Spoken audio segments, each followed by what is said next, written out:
I am a sociopath who was reborn as the tragic heroine of a romance novel. I won't follow the script. I died because someone pushed me.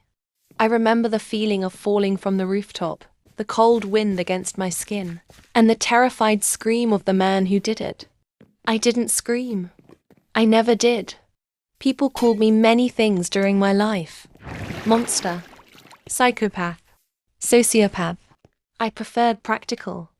I simply didn't understand why everyone cared so much about emotions. Love, guilt, sympathy. They were inefficient. I lived my entire life treating people like pieces on a chessboard. Some pieces were useful, others weren't. Then I died. And when I opened my eyes again, I was lying on a soft bed with pink curtains. A maid was crying beside me. "Miss Eveline, thank goodness you've awakened." I blinked. Who was Eveline? Memories flooded my head. I almost laughed. I had been reborn inside a romance novel I had once read because a co-worker forced me to. I was now Eveline Ashford, the tragic heroine. A foolish, kind-hearted, noble lady. The woman who was destined to suffer. Her fiancé would betray her. Her family would use her. Her best friend would poison her. And in the end, she would die in the rain while the male lead regretted everything. What a ridiculous story. I sat up.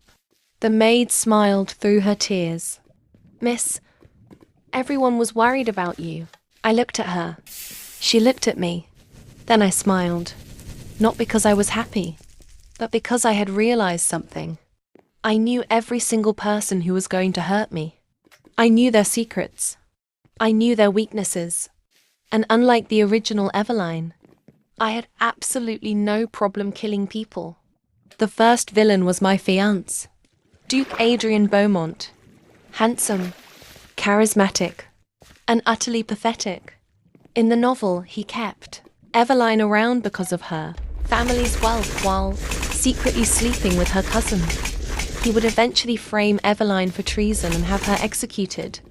As I watched him enter the drawing room, I felt nothing. No anger, no sadness, only curiosity. This man was supposed to ruin my life. He looked rather ordinary. "Eveline," he said warmly, "I heard you fainted." I was worried. Leah. He was worried that his source of money might die. I smiled sweetly. "How kind of you." He sat beside me. "I've missed you." No, he hadn't. He had spent the entire evening with my cousin. I knew